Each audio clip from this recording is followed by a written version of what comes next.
আপনি আমাকে বলেছেন বিচ্ছেদ নিয়ে এক লাইন বলে যেতে এবং বিচ্ছেদ আমার কাছে কি তা নিয়ে একটু এক্সপ্লেন করতে। তো আমি ছোট করে কিছু কথা বলে যাব আপনার এই কথার উদ্দেশ্যে।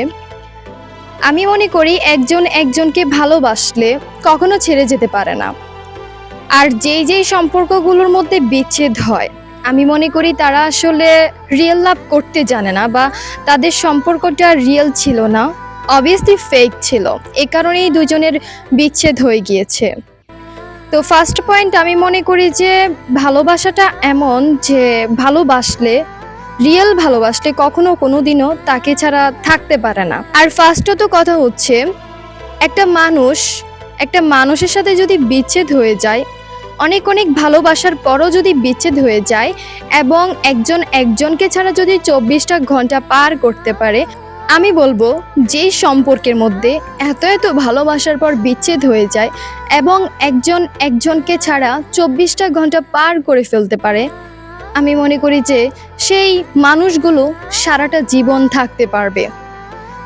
যেই মানুষটা আপনাকে ছাড়া 24টা ঘন্টা পার করে ফেলছে, সেই মানুষটা আপনাকে ছাড়া সারাটা জীবন কাটাতে পারবে। তবে একটা কথা কি জানেন, কাটাবে ঠিক সারাটা জীবন, এর মাঝে আপনাকে মিস করবে, আপনাকে কল দিতে ইচ্ছে করবে, আপনাকে নিয়ে সারাটা জীবন থাকতে ইচ্ছে করবে, আপনাকে অনেক অনেক মিস করবে, কিন্তু তার দিক থেকে কিছুই করার থাকবে না।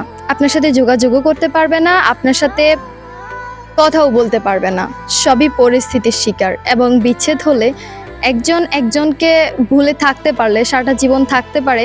তবে আমি মনে করি যে এই শহরগুলোতে বিচ্ছেদ না হোক, অসমাপ্ত ভালোবাসার গল্পগুলো না হয়ে সমাপ্ত ভালোবাসার গল্পগুলো হোক, আমি এটুকুই বলবো। অ্যান্ড সবশেষে একটি কথাই বলবো, প্রত্যেকটা সম্পর্ক ভালো থাকুক, বিচ্ছেদ না হোক। প্রত্যেকটা সম্পর্কের মাঝে ভালোবাসা অনেক অনেক বেয়ে আসুক, যাতে তাদের কখনো কোনোদিন বিচ্ছেদ না হয়।